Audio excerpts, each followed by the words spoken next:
నమస్తే 123 విశాఖ వార్తలకి స్వాగతం. ఈనాటి వార్తా విశేషాలు. లాటరేట్ రగడ మళ్ళీ మొదలైంది. అల్లూరు సీతారామరాజు జిల్లా జీకేవిధి మండలం చాపరాతిపాలెం గ్రామంలో తవ్వకాలు చేపట్ట ఖనిజ సంపదను డౌనూరు ప్రాంతంలో నిల్వ చేసిన విషయం పాఠకులకు తెలిసిందే.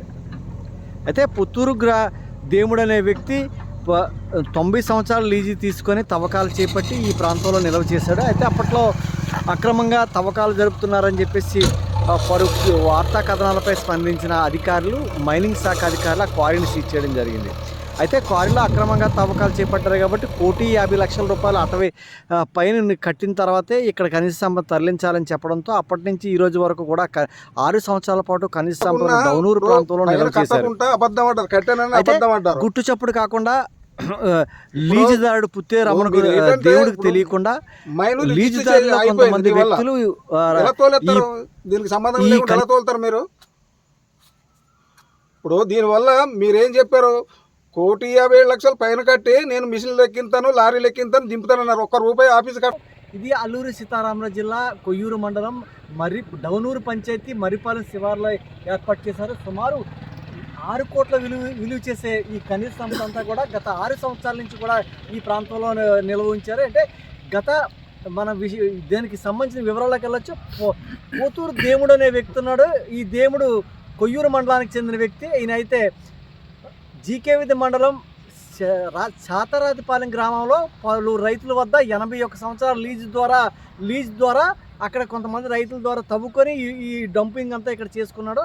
అయితే ఈయనకి అంత ఆర్థిక స్తోమత లేకపోయినా ఈయనతో పాటు పలువురు వ్యాపారస్తులతో కమ్మక్కై వీళ్ళందరూ వ్యాపార కార్యకలాపాలు నిర్వహించే సందర్భంలో ప్రభుత్వానికి అంటే అటవీ శాఖ పరిధిలోకి వెళ్ళడంతో ఖనిజ సంపదపై అధికారులు దాడులు చేయడం జరిగింది.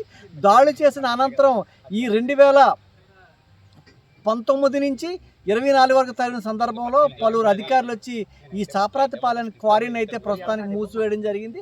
అయితే అప్పుడు అధికారులు దాడులు చేసిన సందర్భంలో నిబంధనల విరుద్ధంగా మీరు తవ్వకాలు చేపట్టారు కాబట్టి మీకు ₹1,50,00,000 వరకు అపరాధ రుసుము రుసుముతామని చెప్పేసి అనకాపల్లి మైన్స్ శాఖ అధికారులు ఈ క్వారీని సీజ్ చేయడంతో పాటు ఈ సరుకు కూడా ఒకసారి డంప్ చేసిన సరుకును వాళ్ళు నిల్వ చేసిన సందర్భంలో అక్కడ సీజ్ చేయడం జరిగింది. అయితే దేవుడు ఉన్నాడు. అయితే దేవుడు అయితే లీజు తీసుకున్నాడో దేవుడి దగ్గర కొంత నగదే ఇచ్చారు. మిగతా నగదంతా కూడా ఎవరైతే కాంట్రాక్టర్ భాగస్వాములు ఉన్నారో వాళ్ళంతా చెల్లించవలసి ఉంది. కానీ ఇప్పుడు ₹1,45,00,000 ₹1,50,00,000 నేను చెల్లించాలంటే నా జీవితకాలంతో పాటు మా కుటుంబ సభ్యుల జీవితకాలం కష్టపడి పనిచేసినా సరే అంతని మేము చెల్లించలేము. అలాంటి అంత నగదుని మాకు తెలియకుండా ఈ విలువైన నల్ల బంగారాన్ని తరలించేందుకు, ఎర్ర బంగారం తరలించేందుకు రాయగడ ప్రాంతానికి చెందిన వ్యక్తి రోజు చాలా వరకు ఈ ప్రయత్నాలు జరుగుతున్నాయని చెప్పేసి ఇక్కడ ఈ ప్రాంతంలో ఏదైతే డంప్ చేసిన సరుకు ఉందో ఆ సరుకును తరలించేందుకు ఏర్పాట్లు చేస్తున్న సందర్భంలో ఈరోజు ఈయనొచ్చి ఈ పనులు అయితే నిలిపేశాడు. సార్ దేవుడు గారు ఏం జరిగింది ఏంటి సార్ చెప్పండి. నాకు సోమతి లేక నేను ఈ రామయ్యన్న వ్యక్తికి నేను లీజుకి ఇచ్చాను. 4 సంవత్సరాలు లీజుకి ఇస్తే 2024 12వ తారీఖు లీజు కూడా అయిపోయింది. నేను భద్రాచలం నా దగ్గర రిజిస్ట్రేషన్ చేయించుకుంటే దానికి కూడా లీజ్ అయిపోయింది.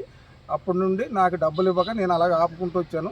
కానీ పైన కడతానని గవర్నమెంట్ కట్టకుండా నేను కట్టానని అబద్ధం ఆడాడు. నేను ఆ మైనింగ్ ఆఫీస్కి వెళ్ళి చూసేటప్పటికి ₹1,50,00,000 పైన ఉంది. ఈ పైన కట్టకుండా నువ్వు తోలడానికి కుదరదని పర్మనెంట్లు ఆపేయడం మాత్రం గవర్నమెంట్ ఆపింది. అప్పటి నుంచి అలాగ ఉన్నదానికి కూడా ఇప్పుడు ఆ గవర్నమెంట్కి కట్టకుండా ఇడు దొంగతనం తోలేయడానికి ఈరోజు లెవెలింగ్ చేస్తే నేను అడ్డుకున్నాను. చూడొచ్చు. అయితే వీళ్ళు చేసిన వ్యవహారం అయితే మాత్రం ప్రభుత్వానికి చెల్లించవలసిన ₹1,57,00,000 చెల్లించకుండానే వీళ్ళు చాలా వరకు ప్రయత్నాలు చేయడం జరిగింది.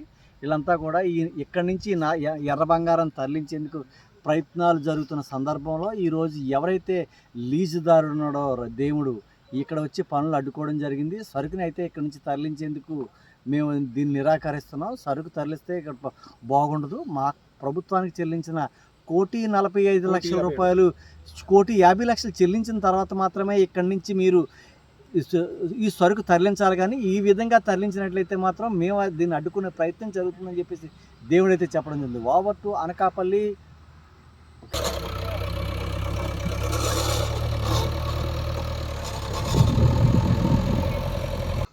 ఎలా తోలేస్తారు? దీనికి సంబంధం లేకుండా ఎలా తోలుతారు మీరు? ఇప్పుడు దీనివల్ల మీరేం చెప్పారు? 1,57,00,000 పైన కట్టి నేను మిషన్లు ఎక్కింతాను, లారీలు ఎక్కింతాను, దింపుతానన్నారు. ఒక్క రూపాయి ఆఫీస్ కట్టలేదు, మైనింగ్ ఆఫీస్కి మీరు రూపాయి కట్టలేదు. నాకు ఎన్నొద్దు, నువ్వేం చెప్పు.